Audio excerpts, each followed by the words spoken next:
وہ بندہ جو اچھی نیت اور ارادہ کیے بغیر مر گیا وہ جہالت کی موت مرا. لہذا آج نیت کریں کہ یا اللہ ہم تیرے دین کی سربلندی کے لیے جو ہو سکا وہ کریں گے, تیرے کلمے کو بلند کرنے کے لیے جو ہو سکا وہ کریں گے.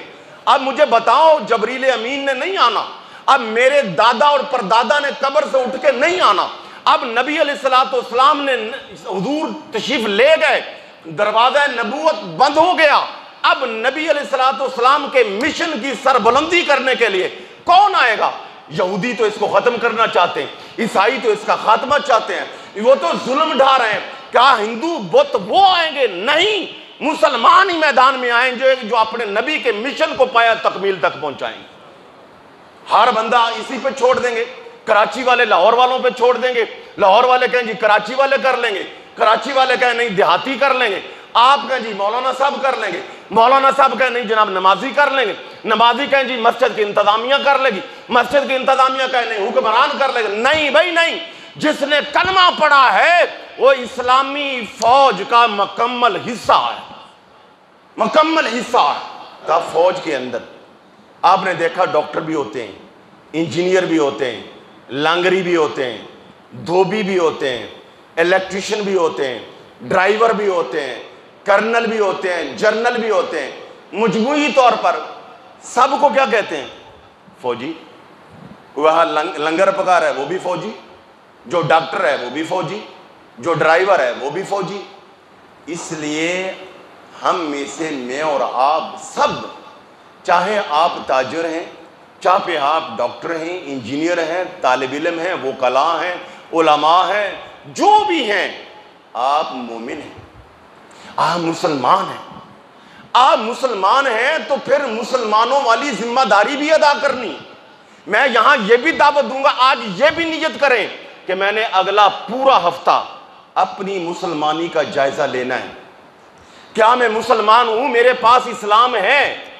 میں مسلمان ہوں؟ اسلام کا کتنا حصہ ہے میرے پاس؟ اب یہ تو کہتے ہیں میں فلاں کا پوتا ہوں جناب, فلاں خاندان کا ہوں, اس خاندان میں سے میرے حصے میں کتنی جائیداد آئی. یہ بھی تو سوچیں کہ آپ نبی علیہ الصلوۃ والسلام کی فوج کے سپاہی ہیں, آپ مسلمان ہیں, آپ کلمے کی جو ریاست ہے, جو حکومت ہے, اس کے باشندے ہیں. اس کا کتنا حصہ آپ نے آج تک پایا ہے؟ کتنی دعائیں حاصل کی ہیں, کتنا علم پایا ہے, کتنی تفاسیر کا مطالعہ کیا ہے, اور کتنا حضور نبی پاک صلی اللہ علیہ وسلم کے فرامین کو سیکھا ہے, ان پہ عمل کرنے کا ارادہ کیا ہے. آج کی اس گفتگو میں میں آپ سے یہی گزارش کروں گا کہ آپ یہ ارادہ کریں, میں نے اگلا پورا ہفتہ اپنی مسلمانی کا جائزہ لینا ہے. میں نے اپنے دیکھنا ہے کہ میں نے اسلام کتنا حاصل کیا ہے.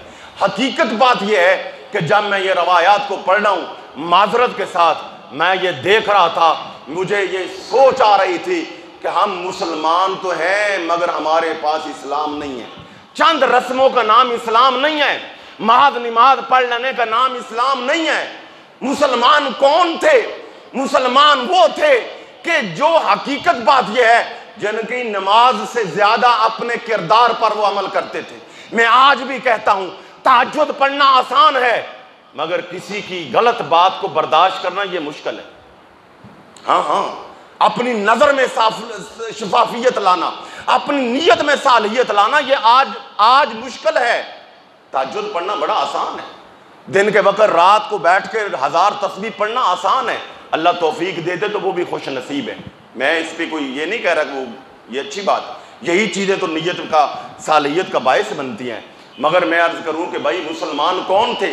مسلمان کا معنی کیا ہے؟ فائدہ پہنچانے والا. میں آج کی زبان میں یہ کہ مسلمان کون ہے؟ جو دوسروں کی بھلائی کرنے والا ہے, دوسروں کو فائدہ پہنچانے والا ہے. یہ جو مسلمان جس دور میں جا رہے ہیں, مصر فتح ہو رہا ہے جناب, آج فلسطین فتح ہو رہا ہے جناب.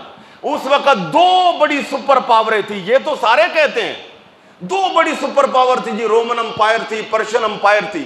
وہ کس طرح ٹینکوں کے ساتھ فتح ہوئی تھی؟ وہ کیسے فتح ہوئی تھی؟ وہ مسلمانوں کے اخلاق اور ان کے کردار اور ان کے معاملات کی صالحیت کی وجہ سے فتح ہوئی تھی. ہوا کیا تھا؟ وہاں کے حکمران اپنی رعایا پر جبر کر رہے تھے, ظلم کر رہے تھے, ناانصافی کر رہے تھے, مہنگائی کر رہے تھے, نئے نئے ٹیکس لگا رہے تھے, لوگوں کو دھوکہ دے رہے تھے, صرف بیان بازیاں دے رہے تھے, عملی طور پہ ککھ نہیں تھا. مسلمان وہاں گئے، انہوں نے کیا کہا؟ باتیں کم عمل زیادہ، باتیں کم عمل زیادہ۔ حضرت یہاں تک کہ حضرت عمر بن عبدالعزیز رضی اللہ تعالیٰ عنہ کے دور میں ایک علاقہ فتح ہوا، اور وہاں پر آپ نے جو عمراء تھے، حکمران تھے، جو گورنر تھے، انہیں کیا کہا سنو ٹیکس، اچھا وہاں نا الزام لگ گیا کہ آپ جب سے امیر بنے ہیں، سربراہ مملکت بنے ہیں، تو سرکاری ریاست اور خزانے کا ٹیکس میں کمی آ گئی۔ یہ آپ تک بات پہنچی، آپ نے پوری اسلامی سلطنت کے گورنرز کو بھی بلا لیا اور کمانڈرز کو بھی بلا لیا، افواج کے سربراہان کو بھی بلا لیا۔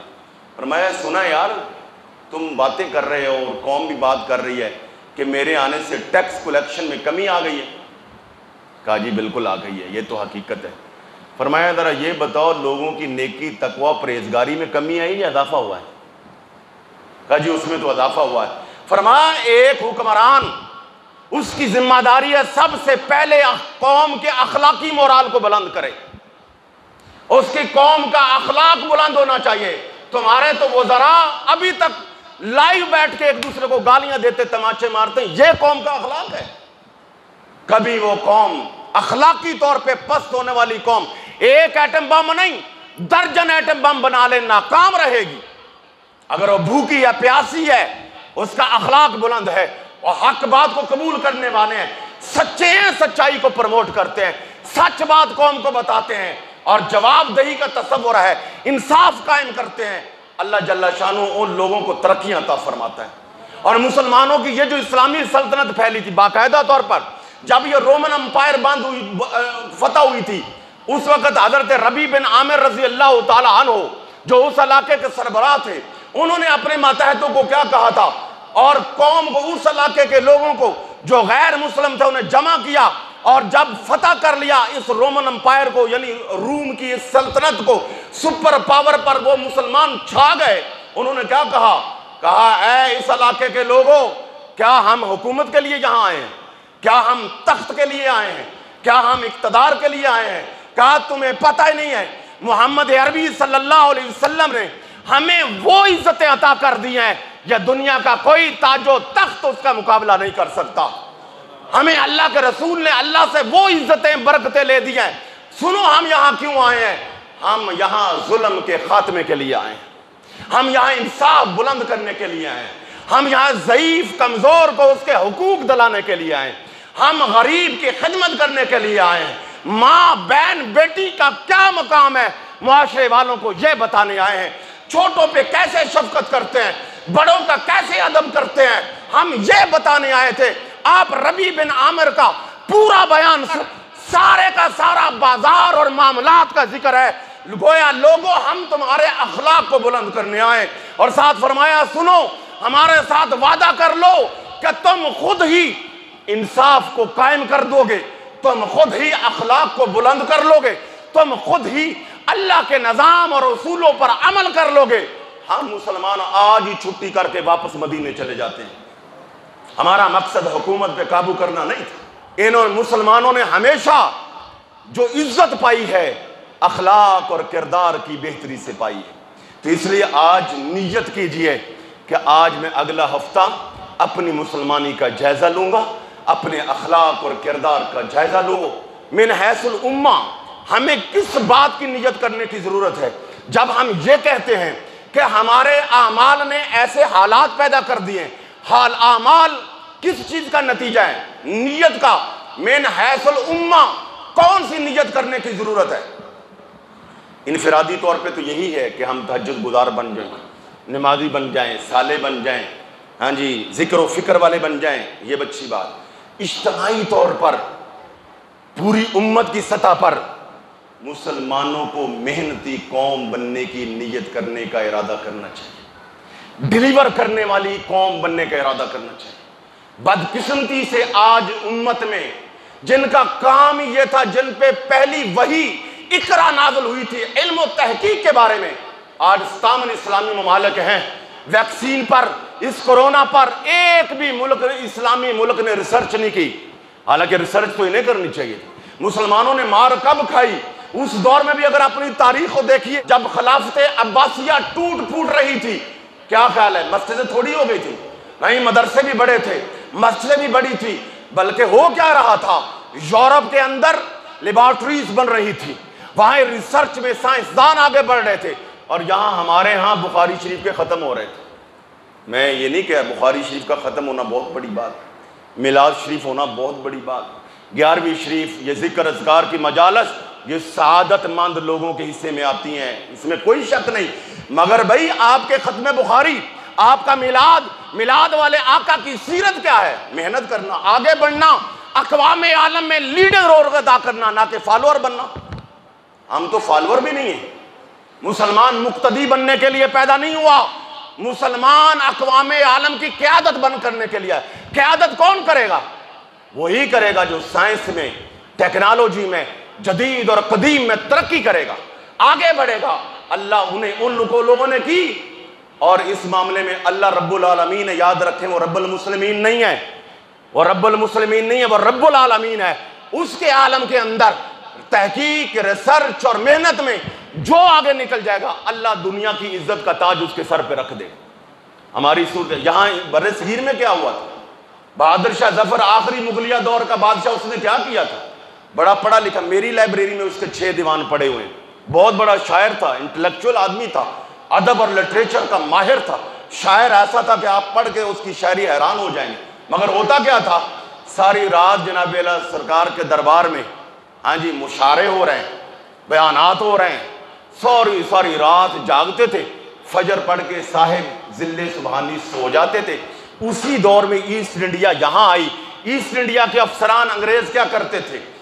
سرے شام ہی وہ سو جاتے تھے، صبح 4 بجے اٹھ جاتے تھے، واک، ایکسرسائز، جاگنگ کرتے تھے، 6 بجے اپنے دفاتر اور اپنی کمپنیوں اداروں میں جانے کے لیے وہ تیار ہوتے تھے، اور بادشاہ سلامت فجر پڑھ کے سوتے، سارے مصاحبین بھی سوتے، اور جب 12 بجتے دن کے بادشاہ سلامت اٹھتے، جناب کنیزیں آتی اور چاندی کے برتنوں کے اندر پانی پیش کیا جاتا جس میں صاحب کلیاں فرمایا کرتے تھے، اور چاندی کے برتنوں کے اندر کھانے دیا جاتے تھے شانہ ٹھاٹ باٹ کے ساتھ۔ یہ 12-1 بجے جب ناشتہ فرماتے تھے، وہ ایسٹ انڈیا کے افسران انگریز، وہ دوپہر کا کام آدھے سے زیادہ کر کے کھانا بھی کھا چکے ہوتے تھے، 4 بجے اپنا کام نپٹا کے اپنے گھروں میں آتے، رات تک جناب گولف کھیلتے، اپنے بچوں بیویوں کو ٹائم دیتے، موجیں مارتے، سرے شام پھر سو جاتے۔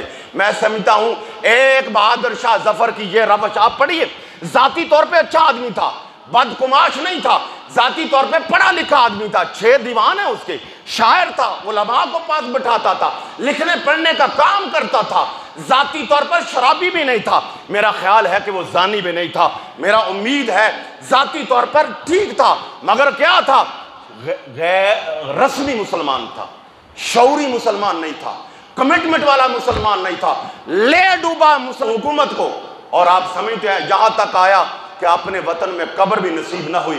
اور میں سوچ رہا تھا ایک بہادر شاہ ظفر آیا، ایسٹ انڈیا کا مقابلہ نہ کر سکا، مقابلہ امت مسلمہ کا یہودیت کے ساتھ ہے، مقابلہ پورے یورپ کے ساتھ ہے، مقابلہ یورپی یونین کے ساتھ ہے، مقابلہ امریکہ کے ساتھ ہے، اور قوم کا ہر بچہ ہی ظفر شاہ بنا ہوا ہے، ہر بچہ ہی تو ظفر شاہ بہادر بنا ہوا ہے۔ کون ہے؟ ذرا جائزہ تو لیں، جو رات کو عشاء پڑھتے ہی سو جاتا ہے، 4 بجے اٹھ جاتا ہے اور 6 بجے اپنے کام کے لیے تیار ہوتا ہے۔ سارے تو بہادر شاہ ظفر ہیں۔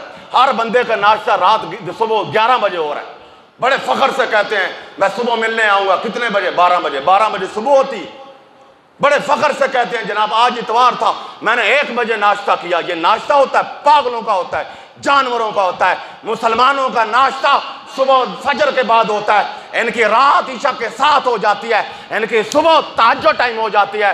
میں پھر عرض کرتا ہوں باتیں تلخ ہیں، مگر کوئی تو کرے گا، کوئی تو بتائے گا۔ اس ممبر کا کام یہ نہیں تھا یہ چندے جمع کرے، اس ممبر کا کام یہ نہیں تھا یہ قوم کے آگے یہی کرے، یہ ممبر بنایا ہی اس لیے گیا تھا کہ نبی پاک چاہتے تھے کہ میرے جانشین علماء میری امت کو جگائیں، میری امت کو اٹھائیں، میری امت کو بتائیں اقوام عالم کی قیادت کیسے کرتے ہیں، عزت کے ساتھ زندگی کیسے گزارتے ہیں۔